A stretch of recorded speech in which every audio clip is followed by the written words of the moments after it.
Buonasera e ben ritrovati. Chi di voi conosce il significato della parola mannaro, quella che viene associata all'espressione lupo mannaro? Ammetto la mia ignoranza, io non lo sapevo. Sono andata a cercare e, come quasi la maggior parte delle parole italiane, deriva dal latino humanarius, che vuol dire umano.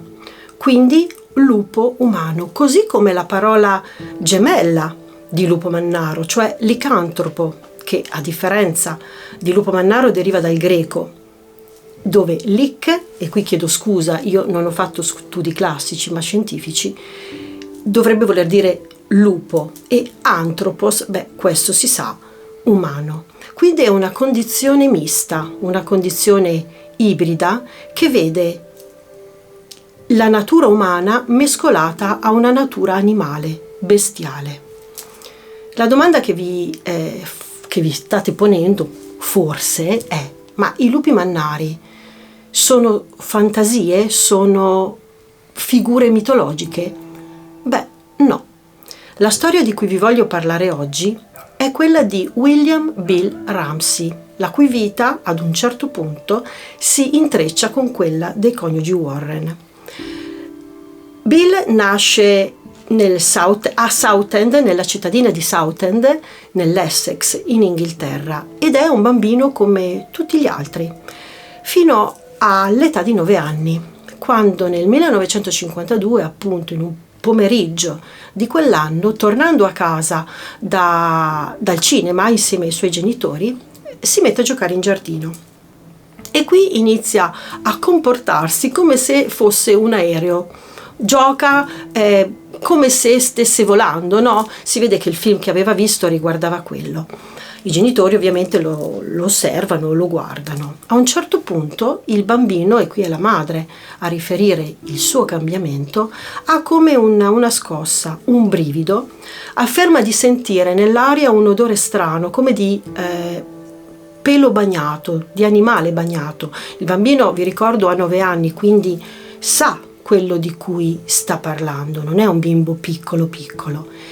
E poi tutto in un colpo inizia a digrignare i denti, a diventare aggressivo, e la madre, che cerca di capire quello che sta succedendo, gli si avvicina, ma lui la aggredisce ringhiando, fino ad arrivare persino a mordere e a strappare con i denti e con gli artigli, perché teneva le mani ad artiglio, l'erba del giardino.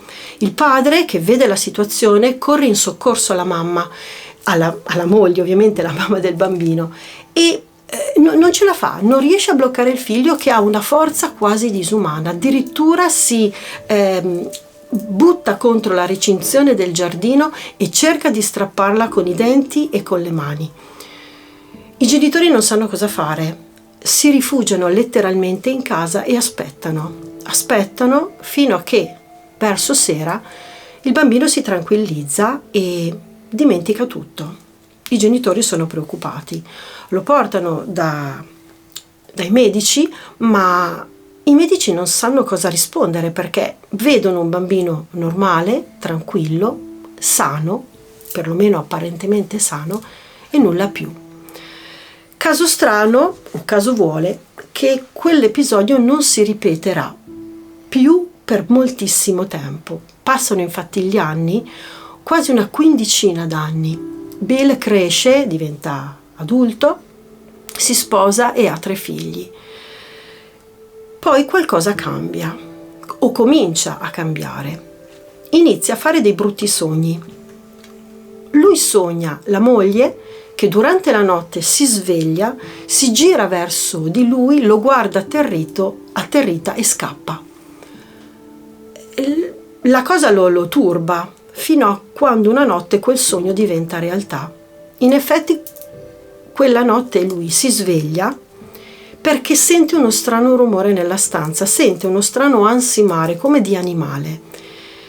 Quasi contemporaneamente, poco dopo di lui, si sveglia la moglie perché sente lo stesso rumore e, girandosi verso il marito, fa la faccia atterrita, sgomenta, perché entrambi si rendono conto che quel rumore viene da lui. È lui, Bill, a ringhiare e a fare questo rumore di gola che proprio gli fuoriesce come quello di una bestia. Ovviamente si spaventano e si spaventano anche i familiari. Però ancora una volta per un bel po' di anni, ancora 15 anni, quindi una cosa quasi ciclica, non si ripresentano più fenomeni. E la moglie consiglia il marito, consiglia Bill di andare da un medico, di andarsi a controllare, perché una cosa così era veramente strana.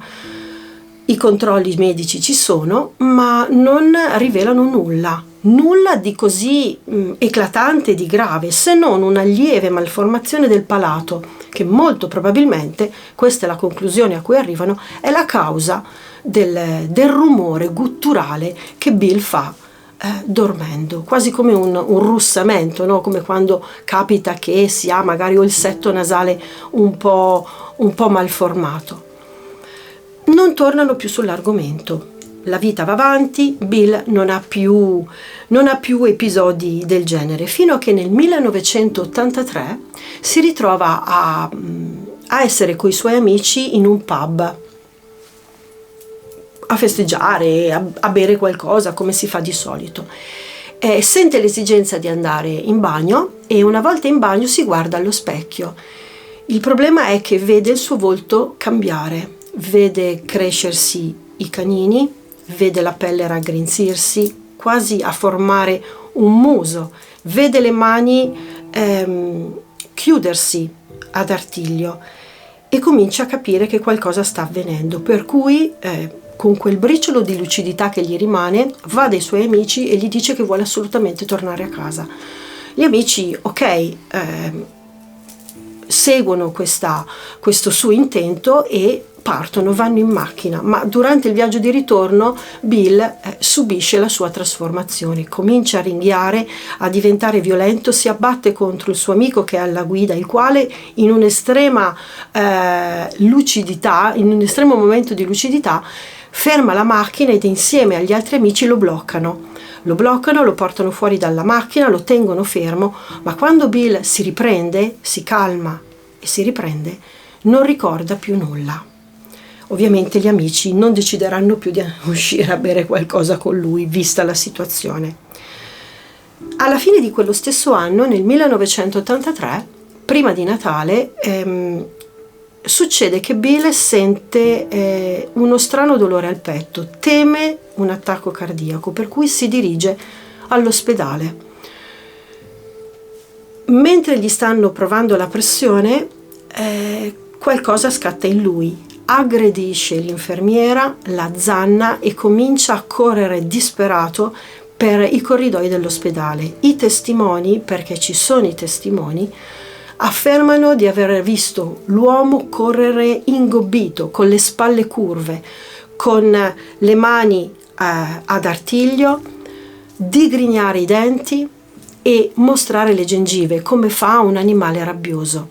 Ci vollero più persone per bloccarlo e più di una dose di tranquillanti per non sedarlo, ma almeno tranquillizzarlo un pochettino, fino all'arrivo della polizia che lo porta alla stazione di polizia per capire quello che stava succedendo. Ovviamente gli consigliano di andare in ospedale. Va in ospedale, lo controllano, ma ancora una volta non notano nulla, non c'è niente di fisico che possa dimostrare la presenza di qualcosa, per cui lo portano, gli dicono di andare a casa e Bill torna a casa.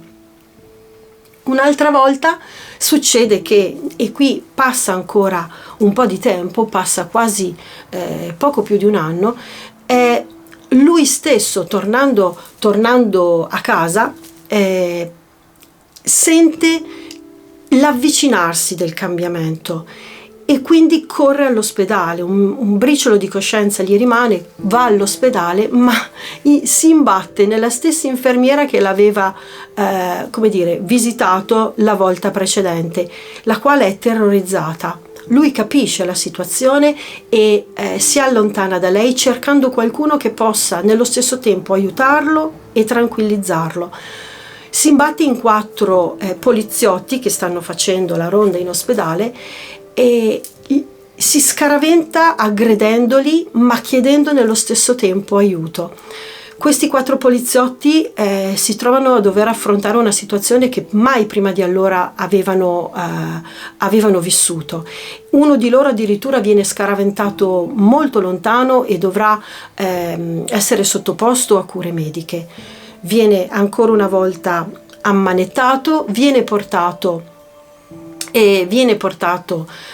alla polizia, ma e gli viene consigliato di farsi curare, di seguire un trattamento psichiatrico, perché era ormai evidente che la cosa era quella, la situazione era quella, ma lui dice di no, perché ormai aveva capito quando si avvicinavano questi momenti di crisi e quindi sarebbe riuscito a risolvere la cosa.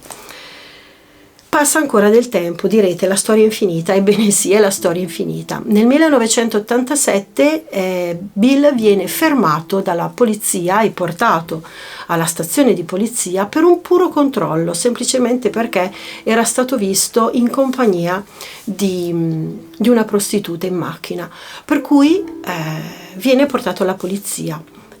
Malauguratamente il poliziotto che lo sta interrogando gli tocca il braccio, un gesto involontario ma anche umano, volendo. Nella mente di Bill scatta la miccia, aggredisce il poliziotto, si scaglia contro gli altri poliziotti che si trovano ancora una volta a dover affrontare una situazione veramente paradossale. Lo bloccano, lo sedano con ancora dosi da cavallo e lo mettono in una camera di sicurezza che però conta poco, perché Bill riesce a sfondare la porta rimanendoci incastrato attraverso, in mezzo, insomma. Devono arrivare i pompieri per liberarlo e bloccarlo ancora una volta. Viene portato questa volta in ospedale, viene costretto a seguire un trattamento mirato per questa situazione e finalmente si arriva alla conclusione che probabilmente Bill Ramsey è affetto da licantropia clinica, una patologia che vede il paziente convinto di essere un animale. Il caso di Bill Ramsey divenne sotto gli occhi di tutti, venne portato alla ribalta dai mass media, ne parlarono sia i giornali che le televisioni e i coniugi Warren, che in quel periodo si trovavano in Inghilterra, lo vennero ovviamente a sapere e ne furono incuriositi. Vollero quindi conoscere Bill e quando lo videro da esperti di paranormale giunsero alla conclusione che la sua situazione specifica era dovuta ad una possessione demoniaca, per cui gli suggerirono un esorcismo da praticare non lì in Inghilterra, ma nel Connecticut e negli Stati Uniti. Bill accettò e volò negli Stati Uniti. Ora, io quando ho saputo questa cosa, cioè quando ho letto che Bill Ramsey prende l'aereo e va negli Stati Uniti, mi sono immaginata la scena, ho detto se adesso succede che ha una crisi in aereo, chissà cosa capita, perché voglio dire, diventare una bestia feroce che comincia a attaccare tutti. Fortunatamente la cosa non succede, ma il giorno prima dell'esorcismo attacca e aggredisce la moglie, la quale rischia veramente di morire. L'esorcismo viene effettuato dal vescovo McKenna, amico fidato dei coniugi Warren, in presenza dei coniugi Warren stessi e di 2 guardie giurate. L'inizio dell'esorcismo non è semplice, perché Bill reagisce male. Poi però la cosa reagisce male in quanto attacca e aggredisce il vescovo. Poi però la cosa si tranquillizza e la situazione si tranquillizza e piano piano Bill si quieta e alla fine di tutto alla fine del rito sembra che Bill ritorni ad essere il Bill di sempre, il Bill normale. Ora, sarà stato l'esorcismo a mandar via il demone del lupo mannaro, o forse il percorso terapeutico che piano piano Bill aveva iniziato a fare. Quando ho cercato informazioni su questo caso, ho trovato che il caso di Bill Ramsey, ho trovato scritto che il caso di Bill Ramsey è l'unico caso ad oggi di licantropia. Beh, non è così.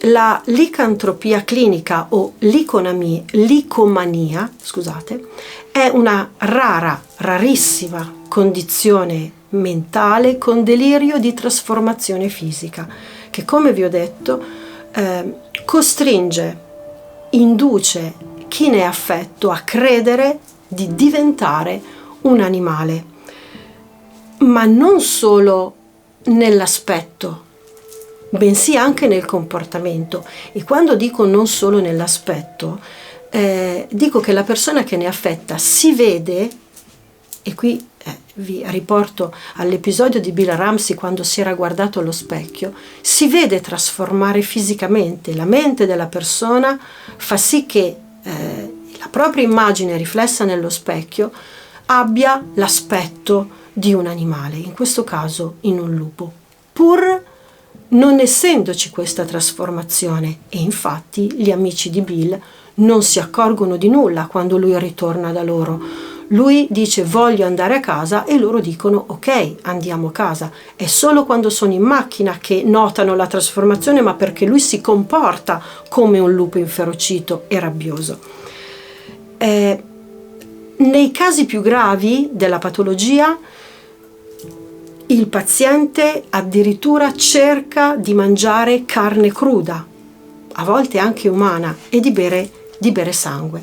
Questa condizione rarissima, lo sottolineo, rarissima, è stata portata alla ribalta dallo psichiatra Dick Jan Blom, appunto uno psichiatra olandese che si è trovato a visitare un paziente che aveva questa patologia. Il paziente era un ragazzo giovanissimo, di buonissima famiglia, apparentemente sano, almeno nel fisico, colto e non dedito all'uso di sostanze stupefacenti o di alcol, ma con l'estrema e forte convinzione di essere diventato un lupo. Questo fece sì che il dottor Blom lo seguisse e non solo, che approfondisse questa rarissima situazione. Egli infatti si è documentato e scoprì che dal 1850 fino ad oggi ci sono stati e sono documentati 56 casi di licantropia effettiva, 34 uomini e 22 donne. Di questi solo 13 credevano di essersi trasformati in lupi. I rimanenti credevano di essersi trasformati in orsi, serpenti, topi, rane o gatti. Ovviamente dal punto di vista storico la situazione è molto molto più complessa e diversa, in quanto sono state migliaia le persone che credevano di essere diventate dei lupi. Diciamo lupi, che è molto più facile, però ovviamente, come vi ho detto, la tipologia animale poteva variare, che credevano esse stesse di essere diventate dei lupi, dicevamo, o che altri credevano che potevano diventare dei lupi. E questo era il periodo, quello del 1500, quello del 1600, quello in cui la Santa Inquisizione metteva nel calderone tutti, e quindi tantissime persone sono state condannate al rogo perché ritenute lupi mannari e quindi figli del demonio. Secondo ovviamente Blom, il dottor Blom, la rarità di casi documentati dipende soprattutto dalla mancanza di preparazione della medicina in quei tempi, ed è ovvio che fosse così come della psichiatria dei primi anni del Novecento, che metteva tutte queste sfaccettature di patologie sotto l'unico grande titolo di pazzia. Oggi si sa che la credenza che il proprio corpo possa mutare e trasformarsi in un animale è associata alla schizofrenia, alla depressione e al disturbo bipolare. Il dottor Blom ha inoltre documentato, facendo tutti i suoi studi, che i pazienti percepiscono realmente il cambiamento fisico, la crescita delle zanne, la crescita dei peli, la crescita delle unghie che diventano artigli, pur non essendoci fisicamente. Se poi alla credenza che il proprio corpo si stia trasformando in quello di un animale, e magari un animale feroce, si associa anche il fatto che si assumono degli atteggiamenti fisici concreti pericolosi per sé e per gli altri, è ovvio che questa condizione ha bisogno di un trattamento medico ovviamente specifico e di un supporto psicologico il più possibile aggiornato e curato. Cosa ne pensate voi della licantropia e dei lupi mannari? Lasciatecelo scritto nei commenti. Se vi è piaciuto il video mettete un like, se non vi siete iscritti iscrivetevi e ci vediamo la prossima volta.